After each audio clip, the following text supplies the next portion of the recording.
Hello, my name is Nathan, and this is the final project for the movie genre. So, some of the visual conventions were some of these that I felt like were very unique in its own way. Not that it has a strong appeal to what you can anticipate in the movie of Bonnie and Clyde, and the same thing with Baby Driver. And for future reference, is representative as Baby Driver. So some of these feel like show what Baby Driver is really all about. So driving, action, crime, Bob, and love interest. Some of the character archetypes in Bonnie and Clyde were strong interest with lots of killing to keep things interesting. So they had to kill to survive most of the time. They didn't do it all the time, but when they needed to, they did. Living lavish, but at the price of death.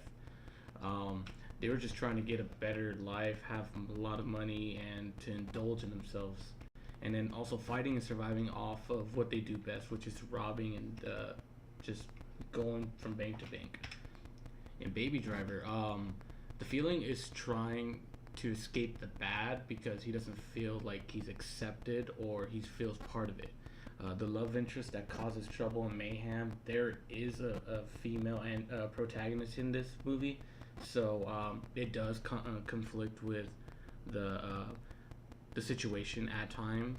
And his innocence is what's keeping him safe. By him, I do refer to Baby Driver. He wants the purest. He doesn't want to kill. He doesn't want to do bad at all. The themes, Bonnie and Clyde, was very simple. It was a violence between the police and outlaws, and the strugglers of lovers trying to settle down after running away from the outlaws and trying to keep the heat down. As in Baby Driver, it was more or less trying not to kill for the sake of respect or to be part of it, and he was showing that he didn't want to really be part of it by not killing, and he really wants out of the business or business per se, just because it's not really his style or he doesn't feel like he should be there. Box office for Bonnie and Clyde, I was surprised of how much money it made, about 22 million on opening nights.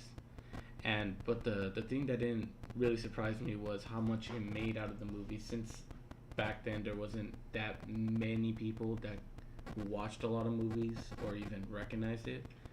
But when it came to Baby Driver, it actually undersold Bonnie and Clyde, which was kind of surprising to me. But as a whole, the movie made a lot more than Bonnie and Clyde ever did, just because of the dates for sure. For Bonnie and Clyde, its budget was a little bit hard to find, but I did manage to find it, and it was about $2.5 million, which accumulates to about 14 million to this day. And it was actually made during the downswing of the movie, action movie films, because there at the time action movie films were not all there still. It was still kind of a growing genre.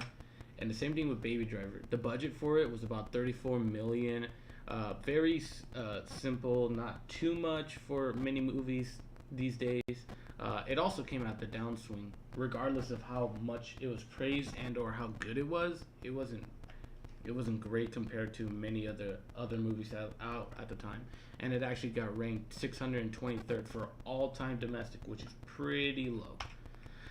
For the social acceptance of Bonnie and Clyde, the movie was just a little bit odd with it being gory at the time and vile, but now people are looking at it as a cinematic masterpiece and being praised, as well as Baby Driver. It was different. There's not many movies kind of like it.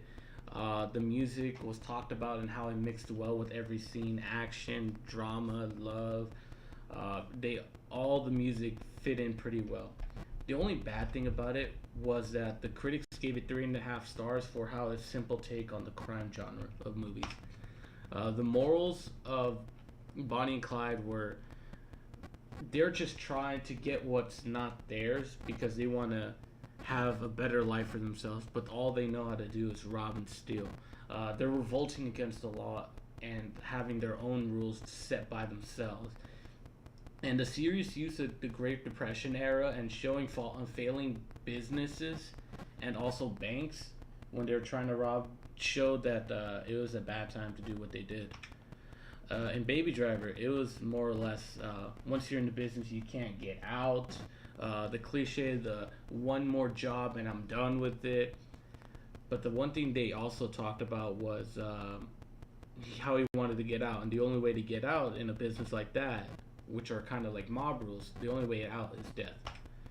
The sex appeal in Bonnie and Clyde, there wasn't really much of it. It was hardly anything. There was you could just only see Bonnie in like her nude back. Didn't show much nudity. Most of it was really hidden behind objects. So it kind of showed that nudity was somewhat allowed, but not fully.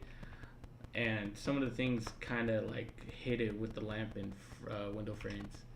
In Baby Driver, there was not any sex appeal or any nude scenes at all. Just kissing at most. The violence, it was pretty graphic for the time being in 1967. Compared to now, it was not really that big. For Baby Driver, the for that time era, there were very graphic scenes, but for many people, it's pretty tame. Not much to be afraid of, and for it being the release date it was, there was a lot of new scenes that, if implemented in Bonnie and Clyde, could make the movie more content with this era. And these are my sources. Thank you very much.